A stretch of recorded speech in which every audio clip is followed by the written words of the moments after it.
দর্শক স্বাগত জানাচ্ছি আমাদের নিয়মিত আয়োজন এখন প্রকাশ অনুষ্ঠান। আজকে আমরা যে বিষয়ে আলোচনা করব সেটি হচ্ছে রাজপথে ভোট, পিআর পদ্ধতিতে ভোট সহ বেশ কিছু দাবিতে রাজধানীতে একযোগে বিক্ষোভ করেছে জামায়াত ইসলামী ও ইসলামী আন্দোলন সহ বেশ কয়েকটি দল।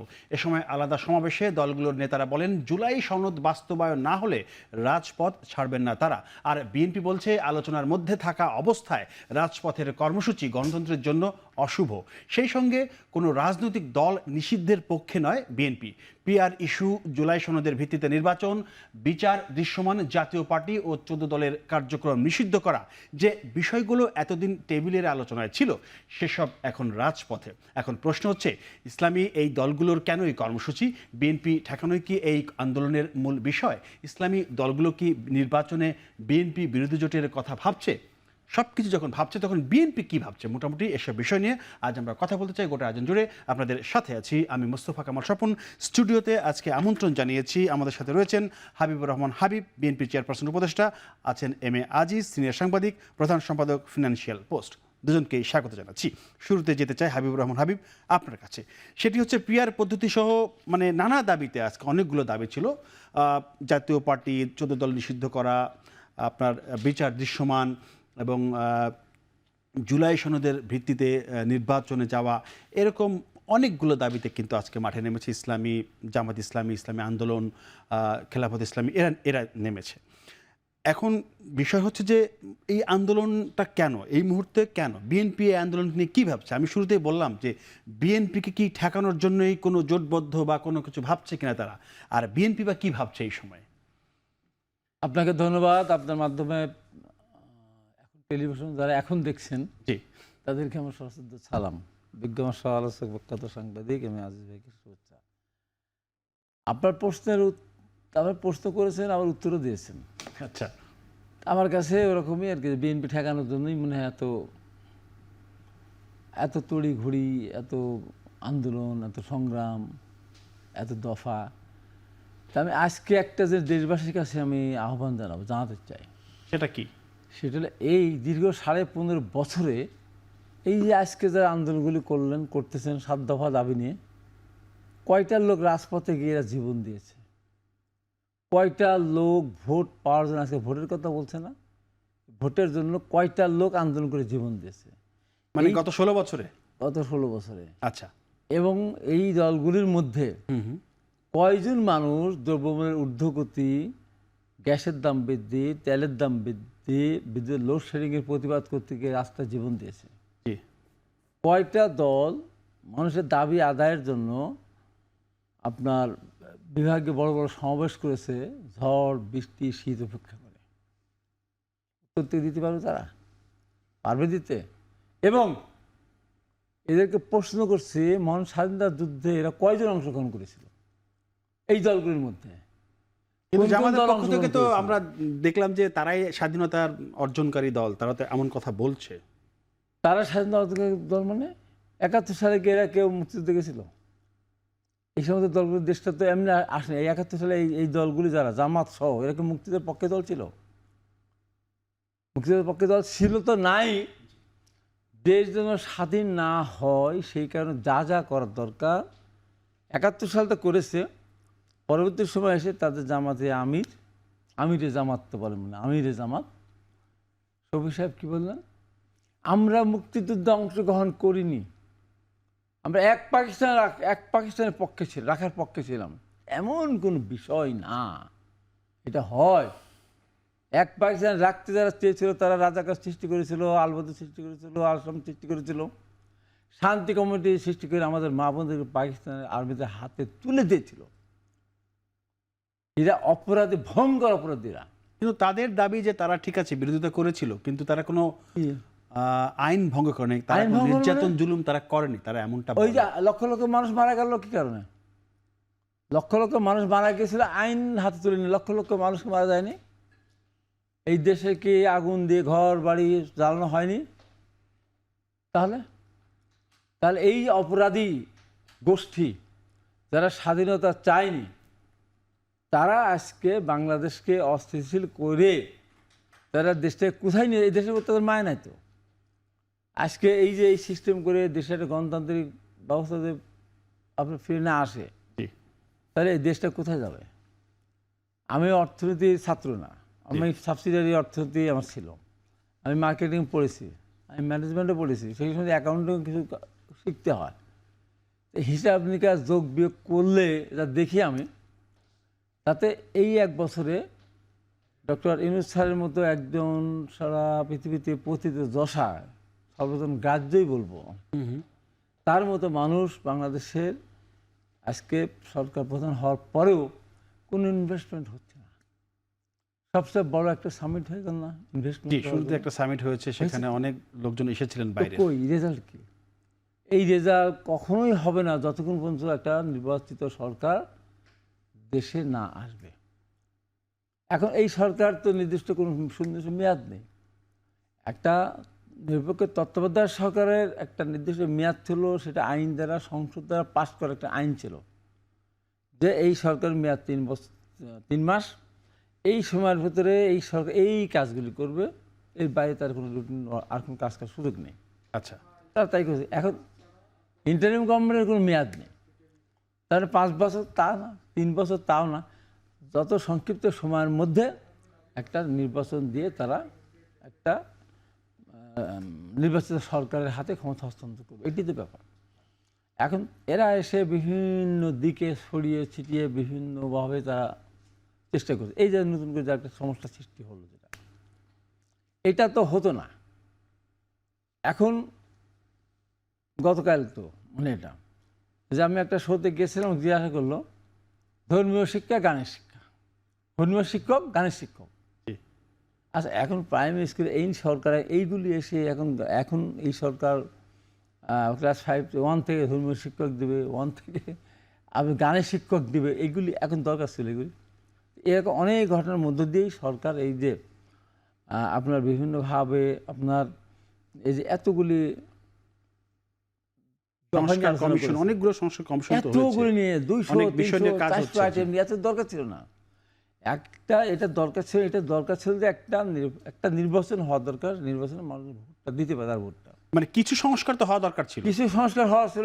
যেমন ধরেন আপনার সংস্কার যে 5 বছর পর পর সরকার ক্ষমতা ছেড়ে দিবে, একটা নিরপেক্ষ তত্ত্বাবধায়ক সরকার নির্বাচন হবে, 2বারের বেশি একটানা প্রধানমন্ত্রী হতে পারবে না, রাষ্ট্রপতির সাথে প্রধানমন্ত্রীর ক্ষমতার ভারসাম্য মানন করতে হবে, এবং যে অন্যায়টার কারণে বেগম খালেদা জিয়াকে নিম্ন আদালতে 7 বছর সাজা দেওয়ার পরেও 5 বছরে উচ্চ আদালত 10 বছর সাজা দিল, তারেক রহমান একটা সাপ্লিমেন্টারি কার্ড ব্যবহার করার কারণে তার বিরুদ্ধে মামলা হলো, মামলা নিম্ন আদালতের নির্দেশে খালাস হয়ে গেল, উচ্চ আদালত তাকে 7 বছর জেল দিল, 20 কোটি টাকা জরিমানা করলো।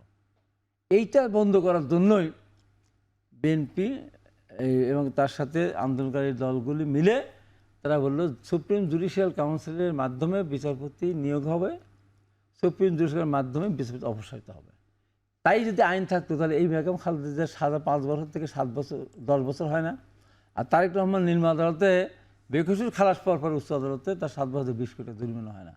আমিও তো বিগত সরকারের আমি বলতে পারি এই ধরেন এই 7 দল বলেন, বাংলা সব মানুষ যদি এসে বলে হাবিব আপনি বলতেছেন এত লম্বা লম্বা কথা, আমরাও তো জেল খেটেছি, আমরাও তো হয়েছি, হ্যাঁ হয়েছেন। আমি বাংলাদেশে বিগত সরকার সর্বপ্রথম ওই যে গায়েবী মামলা আমি সর্বপ্রথম সাজাপ্রাপ্ত, আমার যখন 4 বছর 2 বছর জেল দিল, প্রথম রিলিফগুলো দেখেন হাবিব, শাহজাহান, লিঙ্কন সহ 15 জনের 2 বছর 4 বছর জেল, 5,000 দরিবানা। আমরা তো জেলে গেছি, আমরা তো রিমান্ডে গেছি, আমাদের ইলেকট্রিক শক দেওয়া হয়েছে। আজকে যারা এই যে আন্দোলন করলেন আজকে গেছেন, বলতে পারবেন কয়জন? হ্যাঁ কিছু গেছে, শেষের দিকে গেছে, কিছু গেছে, আমাদের তুলনায় তো না। এই যে আজকে দেশটাকে অস্থিতিশীল করার জন্য যে তারা এই যে এইগুলি নিয়ে দৃশ্যত দেখা যাচ্ছে যে একটা নির্বাচন হলে, গতানুগতিকভাবে নির্বাচন হলে বিএনপি রাষ্ট্রীয় ক্ষমতায় যাবে, এই ধারণা থেকেই তো এটা নাকি? জি, আমি আসবো আপনার কাছে। আমি যেতে যে একটু আজিজ আপনার কাছে, সেটি হচ্ছে যে যেমনটি বলছিলেন বিএনপির নেতা দেশকে অস্থিতিশীল করার জন্য হয়তো এমন কর্মসূচি বা বিএনপিকে ঠেকানোর জন্যই। আপনি একটু বলবেন যে আলোচনার টেবিলে থাকা অবস্থায় রাজনীতিকে রাজপথে নিয়ে আসাটা এই মুহূর্তে কতটা যৌক্তিক?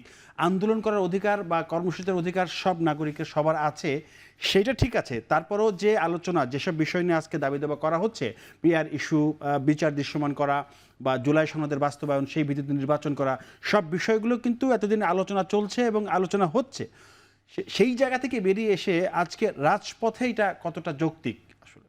ধন্যবাদ আপনাকে এবং ধন্যবাদ বিএনপির চেয়ারপারসনের অ্যাডভাইজার হাবিব ভাই এবং যারা শুনছেন। দেখেন, 826টা ছোট বড় সংস্কার নিয়ে আলোচনা হয়েছে। তার ভিতরে মৌলিক সংস্কার হলো 19টা। আচ্ছা। এবং আলোচনা চলছিল, অর্থাৎ এই মৌলিক এই যে 826টার ভিতরে আলোচনার পরে আপনার ঐক্যমত্য কমিশন কি কি বিষয়ে আলোচনা করবে সেটার এজেন্ডা তৈরি করে। সেখানে পিআর সিস্টেম ছিল না। তো সেটা পিআর সিস্টেম আলোচনায়, ঐক্যমত কমিশনের আলোচনায় ছিলই না। যেখানে পিআর সিস্টেম ছিলই না, এখন সেইটাই কেন এত মানে মূল আলোচ্য বিষয় এটি হয়ে আমি গেছে? বলছি যে দেখেন, এখানে 19টা মৌলিক সংস্কার, তার ভিতরে কিন্তু ঐক্যমত্য কমিশন, তার ভিতরে কিন্তু পিআর সিস্টেম নাই। তো এখন মাঝখানে একবার ইসলামিক আন্দোলন বাংলাদেশ পিআর সিস্টেম নিয়ে মিটিংয়ের ডাক দেয়। সেখানে জামাত, এনসিপি সহ কয়েকটি দল সেখানে অংশগ্রহণ করে, বক্তৃতা দেয় আর কি। তো আমার বক্তব্য হচ্ছে যে আমরা 3জন কথা বলছি, একটা ইস্যুতে সমাধান করব। 1 বৈঠক হোক, 2 বৈঠক হোক, 5 বৈঠক হোক, বৈঠক করে তো সমাধান করব। পিআর সিস্টেমে আলোচনা তখন তারা উত্থাপন করছে, আলোচনা হয়েছে, এটা ডিবেট হয়েছে। মাঝখানে আপনি যদি রাস্তায় চলে যান, তাহলে আমরা বৈঠকের অর্থটা কি? বৈঠকের অর্থ নাই। অর্থাৎ নর্মালি বৈঠকের নর্মসও মানে নেই যারা বাইরে গেল। এখন প্রশ্ন হলো, বিএনপি বলছে যে যেমন জুলাই সনদের ভিতরে সব কিছু থাকবে, সেইটা বেসিসে ইলেকশন হবে।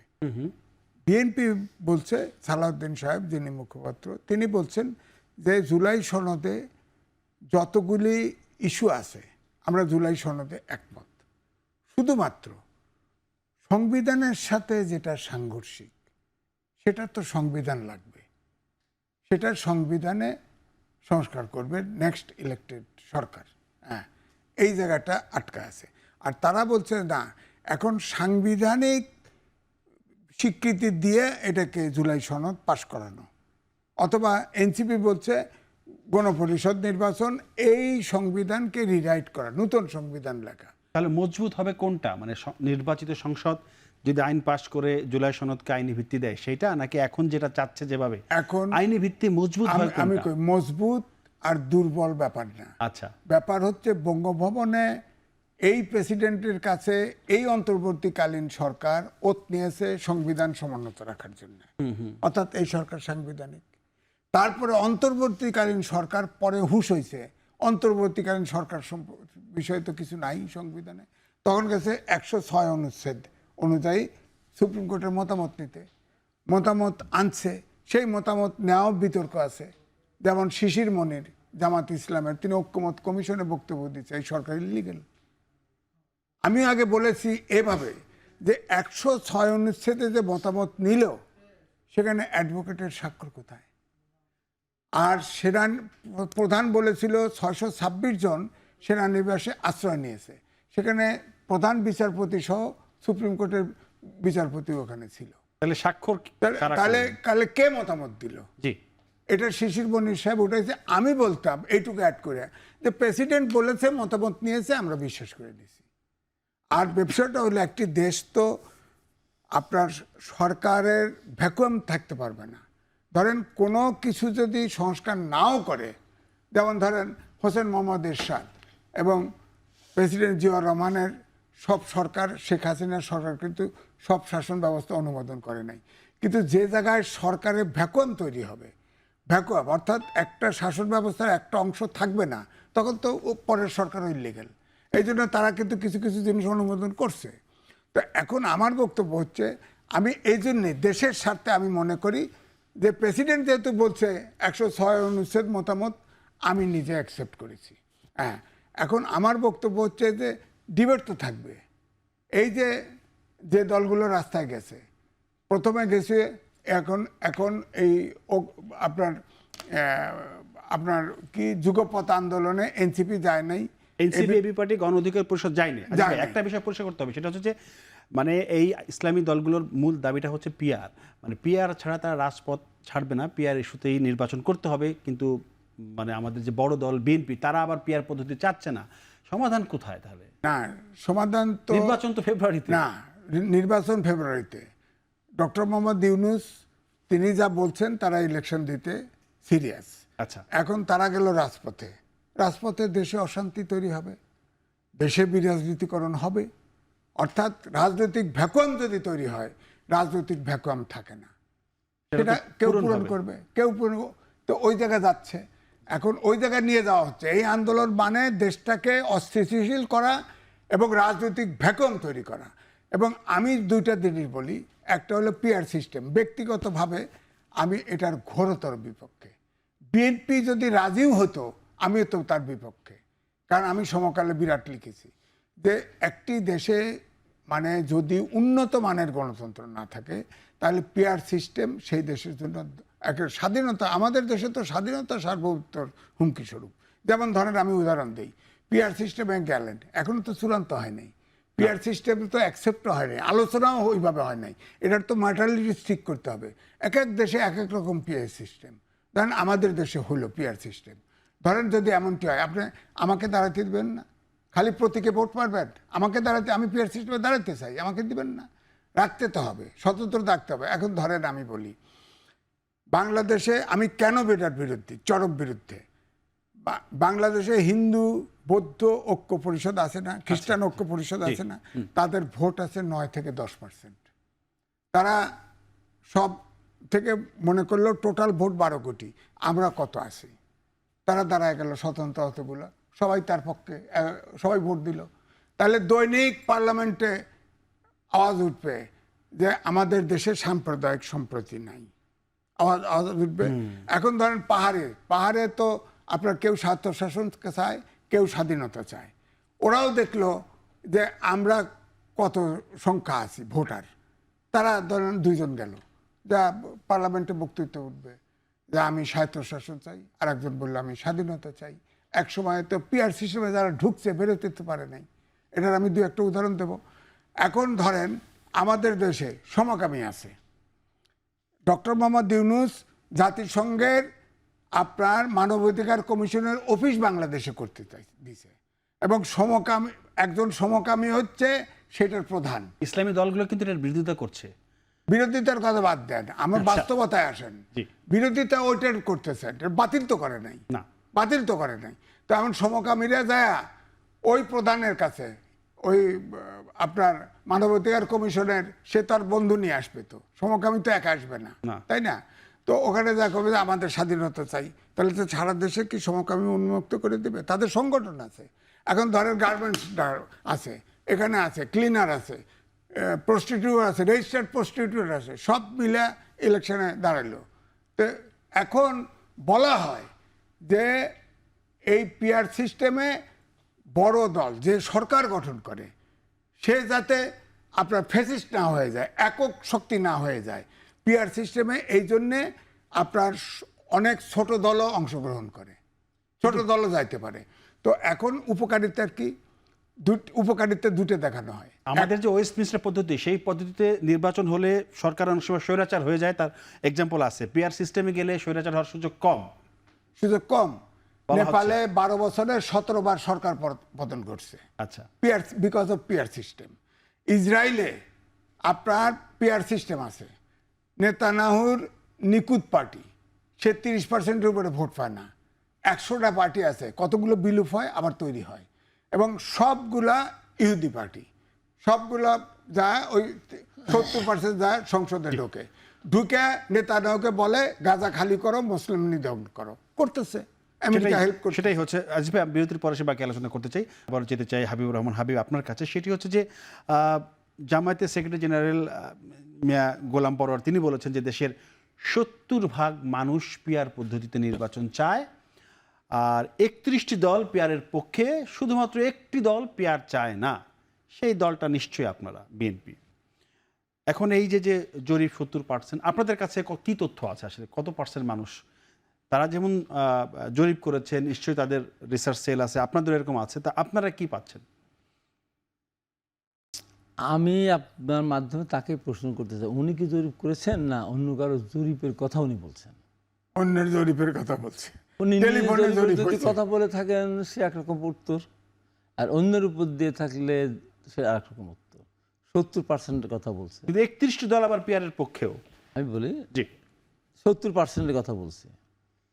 তো বাংলাদেশে এখন বিএনপি যে অবস্থা আছে, আগেও যা ছিল, কিন্তু বিএনপির ভোট তো 33-34% আছে।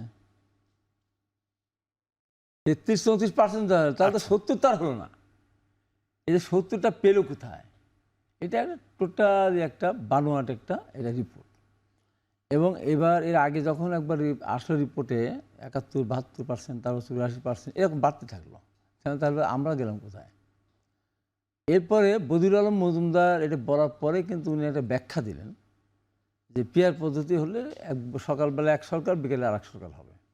অর্থাৎ এই মুহূর্তে বাংলাদেশের জন্য পিআর সিস্টেম কোনোভাবেই কাম্য না। উনি কিন্তু ব্যাখ্যা দিলেন। এখন আজিজ ভাই যে কথাগুলো বলেছেন ওই কথা আমি পুনর্বার উচ্চারণ করতে চাই না, তবে আমি এটুকু বলতে চাই, পিআর সিস্টেমে আপনি নির্বাচন করবেন, ভালো কথা। তাহলে স্বতন্ত্র প্রার্থী যারা হবে তাদের ক্ষেত্রে আপনি কীভাবে রেজাল্ট দেবেন? ধরেন একটা আসনে 2-3 জন স্বতন্ত্রতা আসতে পারে, তারপরে সারা বাংলাদেশে অসংখ্য স্বতন্ত্র থাকবে, যারা তাদের কীভাবে দেবেন? তাদের সংসদ সদস্য পদ বা সংসদে কীভাবে গণ্য করবেন? এই আলোচনাগুলো কি হয়নি জাতীয় ঐকমত্য কমিশনে? না, ডিটেল পিআর নিয়ে এই আলোচনাগুলো কি হয়নি? হয়নি, এটা আলোচনার বিষয় তো না। আচ্ছা, আলোচনার বিষয় নেই। এটা কি আপনার জুলাই গণঅভ্যুত্থানের সময় কি পিআরের কথা কেউ চিন্তা করছিল, বলছিল আলোচনা ছিল?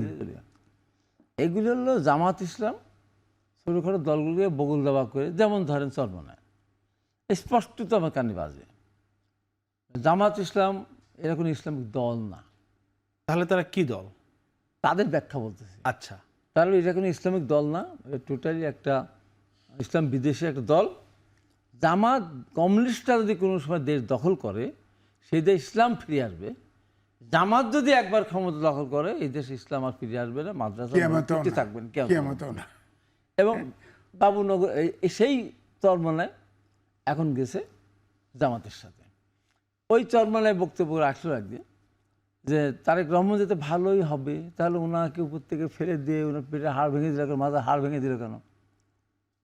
এত যদি ভালো মানুষ হতে। আমি যদি প্রশ্ন করি, তাহলে আপনাকে যে মেরে আপনার মুখ মুবারক যে রক্তাক্ত করে দিল, হাত পাকা দিয়ে বাতাস দিয়েও রক্ত শুকানো গেল না, তো কেন? তাহলে আপনি তাহলে খারাপ মানুষ বলেন? আপনার যেমন চরম খারাপ মানুষ, এদের মুখের কোনো লাগাম নেই, যা ইচ্ছা তখন তাই বলে দেয়। আর যে সংস্কৃতির কথা নিয়ে আপনি এই অনুষ্ঠানে আগে বলছিলেন, লজ্জা লাগে, দুঃখ হয়, কোথায় কি শিখলাম আমরা? তো ছাত্র আন্দোলন করেছি, ছাত্র আন্দোলন করেছি না, ছাত্র আন্দোলন শুরু করেছি, শেষ করেছি 90-এর আন্দোলন। এখন লজ্জা লাগে কেন? লজ্জা লাগে এই যে স্লোগানগুলি যে আসতেছে, কি বিচ্ছিরি স্লোগান, কি বিচ্ছিরি এক একজনের কথা, যেগুলি বলা যায় না, আলোচনা করা যায়, মুখ উচ্চারণ করা যায় না, এই সমস্ত স্লোগান দিচ্ছে। এই সমস্ত আন্দোলন যারা জুলাই আন্দোলন যারা করলো, একটা অসভ্য একটা মেয়ে, সেই মেয়েটা ফজলুর রহমানের বাসার সামনে যায় যেভাবে স্লোগান দিল, এটা কত খারাপ। আবার এদের আবার ইতে কি বলে, পুলিশ স্টেশনে, থানায় কি খাওয়ানো, সিগারেট খাচ্ছে, খাওয়ার দিচ্ছে, মানে জামাই বাড়িতে আসে। এই যে নষ্ট হয়ে গেছে, আমরা আসলে নষ্ট হয়ে গেছি। এবং এই যে 70% কথা বলে, যারা এই যে 31টা দল বলে না, যাই বলে না, এক জামাত ছাড়া এই দলগুলিতে কয়টা আসন পেয়েছিল কয়বার নির্বাচনে? ওরা 70% দাবি যে করলো, কয়টা আসন পেয়েছিল? জামাত 86 সালে নির্বাচনে গিয়েছিল, এরশাদের অধীনে আওয়ামী লীগও গেল, জামাত কিন্তু বিএনপির ওই 7 দলের সাথে ছিল, কিন্তু আওয়ামী জামাত লীগ তো একসময় আপনাদের পরম মিত্র ছিল, আমি আপনাদের বলি না। সাথে আন্দোলন করেছে, আপনারা তাদেরকে নিয়ে মিত্র, জোট গঠন করেছেন, না, সরকার জোট গঠন গঠন করেছেন, করা ঠিকই আছে। এত ফারাক হলো কি করে? ফারাকটা জোট গঠন করারও কারণ ছিল, সেটা হলো যে জি।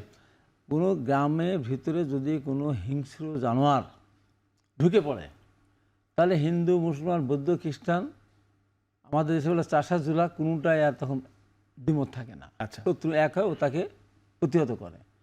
তো আওয়ামী লীগের আমলে বা এরশাদ যখন ক্ষমতা দখল করেছিল, তখন জামাত জোটে আসে নাই, আপনার হলো যুগপৎ আন্দোলনের সাথে ছিল।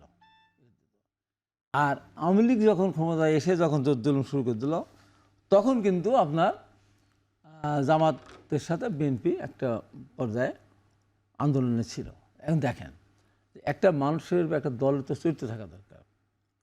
91 সালে যেখানে জামাত শক্তিশালী ছিল, বিএনপি খুব দুর্বল ছিল, সেখানে তারা সমর্থন দিয়ে গেছে, জামাত জিতে গেছে।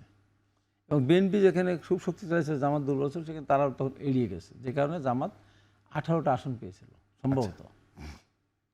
চিন্তা করেন, এটা তো জোট করার সুবিধা, সেই তখন তো সুবিধাই জোট তো- হয়নি। আচ্ছা। জোট ছাড়াই ওইটুকু একটু ছাড় দেওয়া।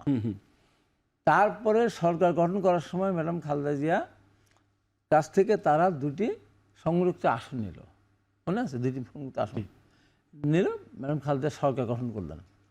চিন্তা করেন, একটা দল কতখানি আপনার দ্বিচারি করতে পারে, সেই দল হঠাৎ করে 94 সালে গিয়ে আওয়ামী লীগের সাথে আন্দোলন করতে গেল নিরপেক্ষ তত্ত্বাবধায়ক সরকারের দাবিতে, এবং সংসদে পদত্যাগ করলো। পদত্যাগ করে তারপরে 96-এ নির্বাচন যখন হলো, খুব ক্ষমতাশালী জামাত, খুবই ক্ষমতাশালী তত্ত্বাবধায়ক সরকারের কথা তারা মাঠে নিয়ে আসছে, আন্দোলন করে বিএনপিকে উৎখাত করেছে। 96 সালে আসন পেল কয়টা? 3টা। আর বিএনপি আসন পেল কয়টা? এত অত্যাচার পরে 116টা। কতটুকু ক্ষমতা দেখছেন তো?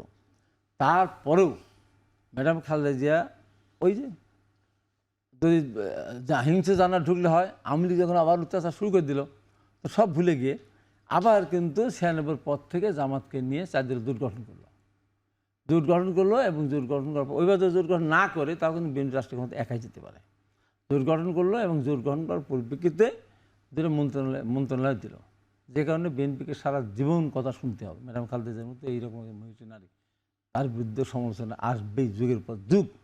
এই দুইজনকে, স্বাধীনতা বিরোধীদেরকে পতাকা দেওয়ার কারণ দেখেন, ক্ষমতা তারা গেল, থাকলো, সরকার পতন হয়ে গেল, মানে 111 ক্ষমতা পতন হয়নি। ম্যাডাম খালেদা জিয়া 5 বছর পর পর যখন ক্ষমতা হস্তান্তর, নিরপেক্ষ তত্ত্বাবধায়ক নির্বাচন, সেইটার পরিপ্রেক্ষিতে উনি ক্ষমতা হস্তান্তর করলেন। তারপরে নির্বাচন ডেট, নির্বাচনটা হলো না, 111 হয়ে গেল। আবার মনে আছে, 111 হওয়ার পরে আমাদের নেতা জনাব তারেক রহমানকে অন্যায়ভাবে গ্রেপ্তার করলো। জি। 1 মিনিট শেষ করে দিয়ে, আচ্ছা। গ্রেপ্তার করার পর যে এক র্যাবের পোশাক টোশাক পরিয়ে যে অসম্মানিত করলো, জামাত বলা শুরু করলো, হ্যাঁ তো গ্রেপ্তার করবেই, ভবন করেছিল, দুর্নীতি করেছে, এটা করেছে, সেটা করে গ্রেপ্তার তো করে। আমাদের তো গ্রেপ্তার করলো না, আমাদের তো 2জনে মন্ত্রী ছিল, তারা সৎ, তারা নিষ্ঠাবান, তাদের তো গ্রেপ্তার করতে পারেনি। তারপর যখন তাদের গ্রেপ্তার করলো, তখন তারা বললো যে বাবা আবার একসাথে আসতে হবে। এই যে তাদের চরিত্র, এবং একটা স্টেটমেন্টে আমি ইতিহাসের সাক্ষী, আমি সর্বপ্রথম যখন বিশ্ববিদ্যালয় ফুটবল খেলার মাঠে আর্মিদের সাথে গন্ডগোল হলো, তখন আমি গিয়েছিলাম মদন আব্দুল সোবানের নেম ফ্ল্যাটে। যাওয়ার পরে আমি বললাম, ম্যাডাম খালেদার সাথে কথা বলেন ফোনে। এর আগ পর্যন্ত জামাতের পক্ষ থেকে যারা মন্ত্রিত্ব করেছে, একসাথে এক ক্যাবিনেট থেকে একটা বার ফোন পর্যন্ত করে নাই তারেক রহমানকে গ্রেপ্তার করে নিয়ে যাওয়ার পরে।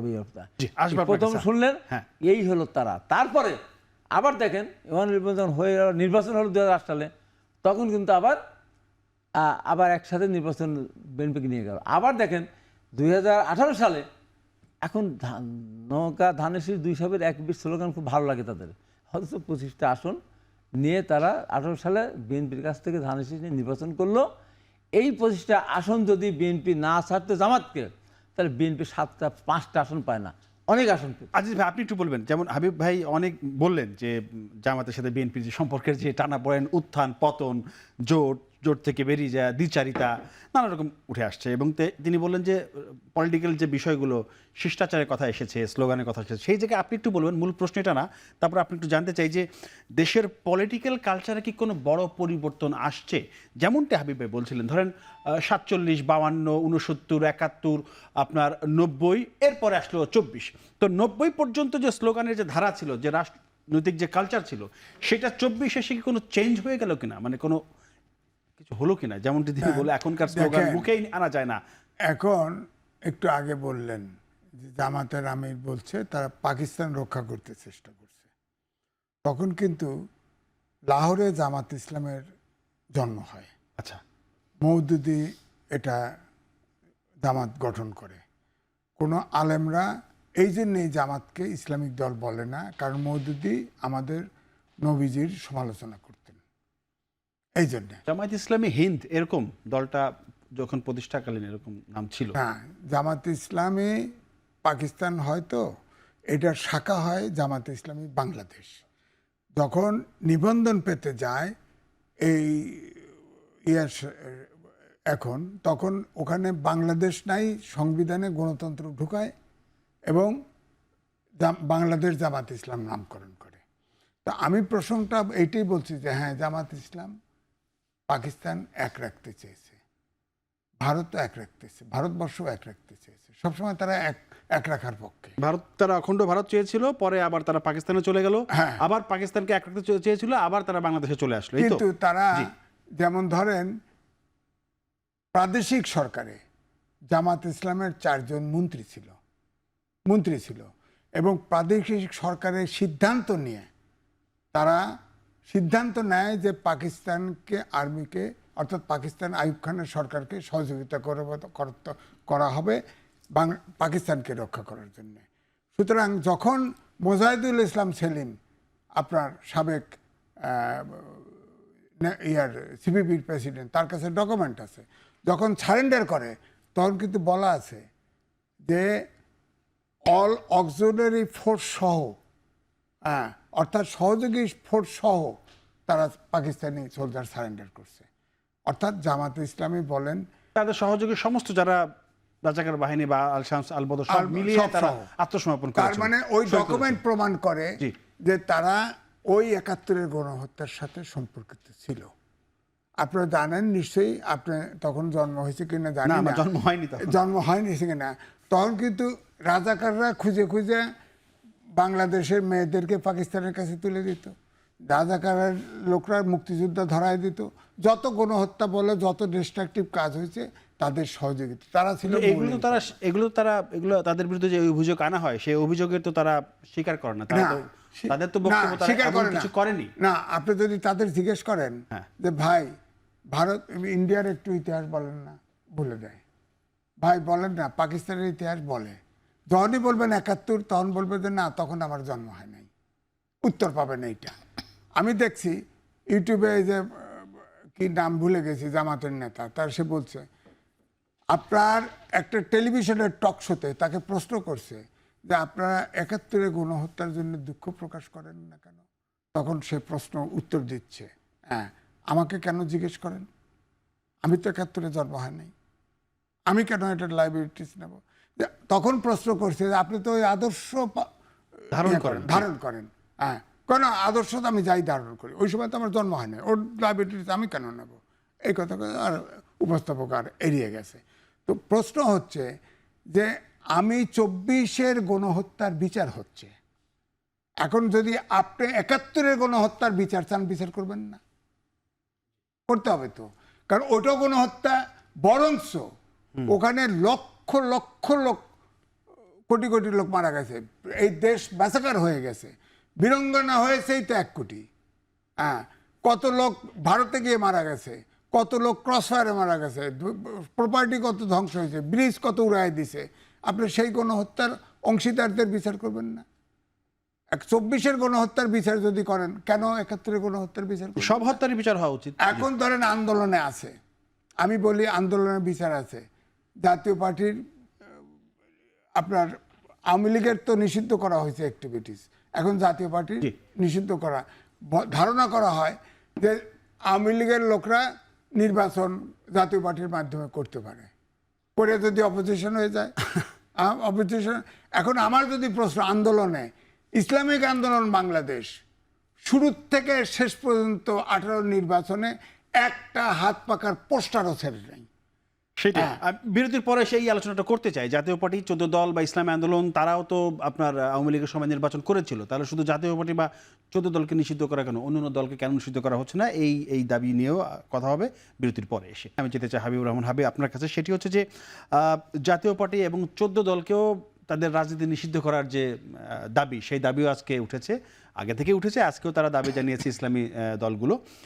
প্রশ্ন হচ্ছে যে ধরেন ইসলামী আন্দোলনও তো আওয়ামী লীগের সময় নির্বাচন করেছিল এবং বিএনপি আপনারও একটা নির্বাচনে অংশ নিয়েছিলেন, তাহলে তাদেরকে নিষিদ্ধ করার দাবি উঠেছে, সেক্ষেত্রে ইসলামী আন্দোলন বা আপনাদেরকে কেন নিষিদ্ধ করার দাবি উঠছে না?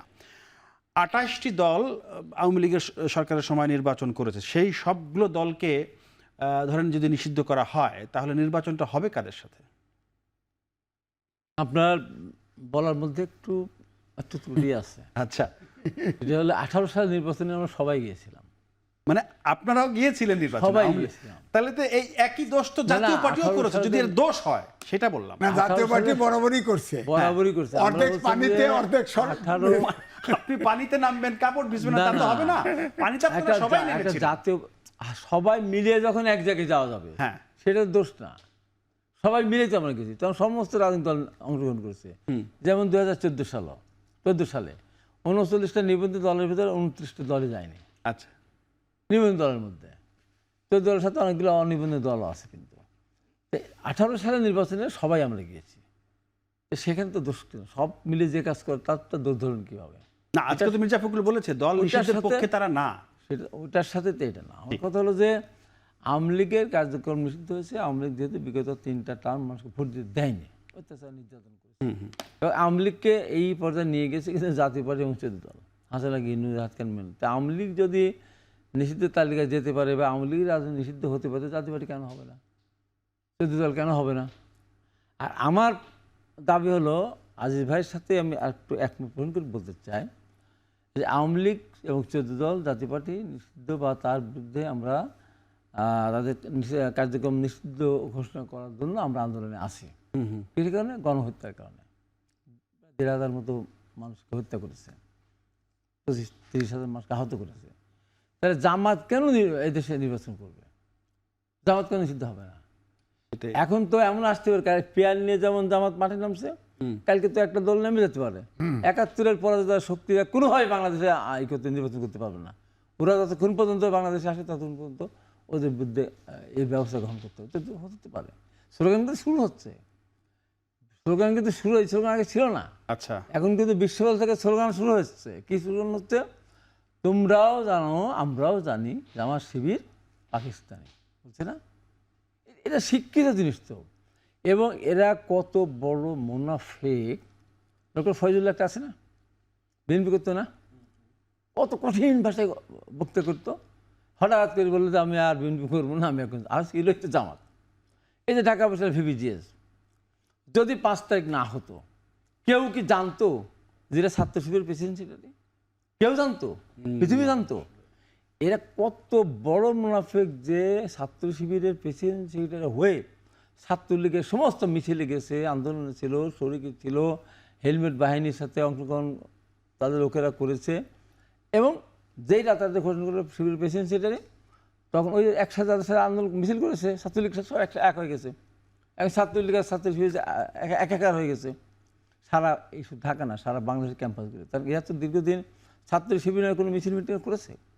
হঠাৎ করে একটা লোক একটা আদর্শে বিশ্বাস করার পর সেই তার আদর্শের লোককে ধরে যখন একটা সরকার ফাঁসি দিচ্ছে, অত্যাচার করছে, নির্যাতন করছে, সেই সরকারের সাথে যারা অংশগ্রহণ করে, মিছিলে মিটিং অংশগ্রহণ করে নিজের আদর্শ বিসর্জন দিয়ে, তাদের দ্বারা সব কিছু করা সম্ভব। এবং এই নির্বাচন যে করলো, সেই নির্বাচনে এখানে মানুষকে ধোঁকা দিয়েছে। শিবির নামে যদি নির্বাচন করতো, ছাত্রদল করেছে একটা সংগঠন হিসাবে, তারপরে এই যে ভোট, এইবার নিশ্চয়ই তাদের দিকে সিদ্ধান্ত। কারণ এখন ঢাকা বিভাগের ছাত্রছাত্রী মনে করি এখন তারা স্বাধীনতাকে বিসর্জন তারা দিতে চায় না।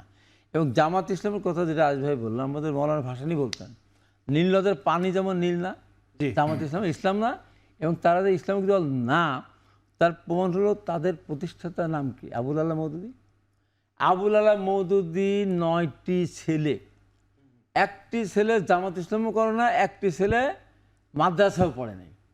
আমাদের দেশে জামাত ইসলামের প্রধান ব্যক্তি গোলাম আজম, গোলাম আজমের কোনো ছেলে মাদ্রাসা পড়ে নাই। আমাদের দেশে তার দ্বিতীয় পরে মানে নিজামী সাহেবের কোনো ছেলে মাদ্রাসা পড়ে নাই, শিবিরের স্লোগানও দেয়নি। মুজাহিদ সেক্রেটারি ছিল, তার ছেলে মেয়েরা মাদ্রাসা পড়ে না। তার মানে কি? তারা ইসলামিক লেবাস, ইসলামিক কথা বলে, নিজেদের ছেলে মেয়েদেরকে পাশ্চাত্য শিক্ষায় শিক্ষিত করে। এর চেয়ে আর কিছু হতে পারে? জি, আর কি প্রমাণ চান বলেন? না আজিজ ভাই, আপনি একটু বলবেন, মানে হাবিব ভাই যেটা বললেন, তার আগে তো ওই যে নিষিদ্ধ জাতীয় পার্টি 14 দলের নিষিদ্ধ নিয়ে আপনি বলছিলেন, আমি বললাম বিরতির পরে এসে আপনি বলবেন ইসলামী আন্দোলন তারা তো নির্বাচনে ছিল আওয়ামী লীগের সাথে, এখন আবার তারা জামায়াতের সাথে। রাজনীতিতে এমন হয়, তারপরও কথা থেকে যায়। কি না, কথা আসলে থেকে থাকে? যায় মানে কি, যে অভ্যুত্থানের পরে আমরা একটা গণতান্ত্রিক বাংলাদেশ, আইনের শাসন, সুশাসন, মানবিক বাংলাদেশ চাই। জি। এখানের বাইরে যে থাকবে অবশ্যই তার বিরোধিতা করতে হবে। আমার বক্তব্য, আমি হাবিব ভাইয়ের সাথে কথা বলে আমি শেষ যোগ করি, সেটা হলো ইসলামিক আন্দোলন 18 সালে নির্বাচন করেছে, সবাই গেছে, কেউ তো নামতে পারে নাই, ইলেকশনে যাইতে পারে নাই, সব ধরপাকড়, ইলেকশন বন্টন করা। জাতীয় পার্টি আপনার বরাবরই মন্ত্রীও থাকছে, অপোজিশনও থাকছে। তো আমার বক্তব্য, তারপরেও একটা দল রাজনৈতিক দল তো নিষিদ্ধ চাইতে পারে না। সেটা যদি তারা খারাপ করে, আইন আছে, বিচার আছে, আদালত আছে, সেখানে ব্যবস্থা নেই। তারপরে ইসলামিক ঐক্যজোট এখন রাস্তায় নামছে। জামাত ইসলাম যেমন বলি 24-এ যদি গণহত্যার বিচার হয়, তাহলে তারা 71-এর গণহত্যার বিচার হবে না কেন? তাহলে তারাও তো ইলেকশনে যেতে পারে না। তাদেরও প্রশ্ন আছে যে তারাও তো এই নির্বাচনে যেতে পারে না। ইসলামিক আন্দোলন বাংলাদেশ, তারা তো সংসদ নির্বাচনে পুরোটাই একটা পোস্টারও ছেড়ে নাই। কথিত আছে যে আরো সুবিধা নিয়ে তারা নির্বাচনে রাখার চেষ্টা করছে। সুতরাং ওই স্থানীয় সরকার নির্বাচনে সর্বশেষ জায়গায় যখন আপনার খাইলো, পিঠা খাইলো, তখন তারা উল্টে গেছে। এখন তারা অভ্যুত্থানের শক্তি কেমনে হয়? জাতীয় পার্টির নিষিদ্ধ হলে আপনার ইসলামিক আন্দোলন বাংলাদেশ হবে না কেন? জামাত ইসলাম হবে না কেন? 71 তো বাংলাদেশ 71 স্বাধীন হয় নাই। তো এই জন্যে আমি বলছি যে এখন এরা যে আন্দোলন করছে, ঐক্যমত কমিশনের মিটিং ভেঙে রাস্তায় গেছে, যেটা এজেন্ডায়ও ছিল না। এটা নিতান্তই কার বিরোধিতা করতেছে? সরকার তো ইউনুস। হ্যাঁ, তো কার বিরোধিতা করছে? যদি বিএনপির বিরুদ্ধে করে, তাহলে তো বলতেই হবে যে ছায়া সরকারের বিরুদ্ধে আন্দোলন করতেছে। তো তারা বলছে, সালাউদ্দিন সাহেব একটা কথা বলছিল যে এটা মানে না, ওটা মানে না, ওই পার্টি বলছে আমরা সব যদি মানি, ধর বাইনে আমরা কইলাম বিএনপি ইলেকশনে যাবে না, তাহলে ইলেকশন হবে? আওয়ামী লীগ নাই, বিএনপি একটা পার্টি, এই বিএনপি বাদ দিয়ে তো নির্বাচন হয়। আওয়ামী লীগ তো নেই, মানে শেষ একটু 30 সেকেন্ড শেষ করবেন। মানে আওয়ামী লীগের ইদানিং আমরা গণমাধ্যম, মানে সামাজিক যোগাযোগ মাধ্যমে দেখি যে আওয়ামী লীগের মিছিল বড় হচ্ছে, লোকজন আসতেছে, মিছিলের স্থায়িত্ব হচ্ছে। আগে চট করে মিছিল দিয়ে নাই হয়ে যেত, এখন কিন্তু না। দেখেন, এখানে প্রশ্ন আছে, আপনি আওয়ামী লীগ আপনি বিচারিক পদ্ধতিতে নিষিদ্ধ করতেন, গণহত্যাকারী দল করতেন, আপনি নির্বাহী আদেশে ওই গরম পানি দিয়া, ঠান্ডা পানি দিয়া খাওয়ায়া একদিনের মিটিংয়ে 24 ঘন্টার ভিতরে বাতিল করে দিলেন, কার্যক্রম নিষিদ্ধ করলেন। এখন আমার প্রশ্ন হচ্ছে যে আওয়ামী লীগের 100% লোক তো খুন করে নাই, 100% যারা টাকা কামাইছে, খুন করছে, তারা তো বিদেশে চলে গেছে। ধন্যবাদ। এখন এদের যদি নির্বাচনে যাইতে চায়, এরা যদি, যারা নির্দোষ, তারা যদি মিছিল বাইর করে, আপনি কি করবেন? সে আলোচনা একদিন করবো আজিজ ভাই। আপনাকে ধন্যবাদ জানাচ্ছি হাবিব রহমান। হাবিব জি, শেষ কথাটা বলতে দেন, একদম এক মিনিট না, আধা মিনিট। সেটা হলো এই যে আল্লাহকে মিথ্যাবাদীকে পছন্দ করেন? পছন্দ করে না। মিথ্যাবাদী বেহেশতে যাবে? যাবে না। এরা এত বড় মিথ্যাবাদী দল জামাত। আচ্ছা, আমার কয়েকটা ঘটনার মধ্য দিয়ে দেখছেন না আমাকে, হ্যাঁ, র্যাব আমাকে 7 বস্তা টাকা, তারপরে টাং ভর্তি সিন্দুক ভর্তি টাকা গঁদা, এই কথাটা তাদের থেকে দিয়ে ছেড়ে তারা শেয়ার করেছে, লক্ষ লক্ষ লাইক দিয়েছে। জি হাবিব, এই যে মিথ্যাচার, এই মিথ্যাবাদীর সেটা থেকে আমাদের সবাইকে বেরিয়ে আসতে হবে। হাবিবা আরেক দিয়ে আলোচনা করবো। দর্শক, আজ পর্যন্ত, আগামীতে নতুন কোনো বিষয় নিয়ে আমরা কথা বলবো। সে পর্যন্ত সবাই ভালো থাকবেন, নিরাপদে থাকবেন। সবাইকে ধন্যবাদ, শুভরাত্রি।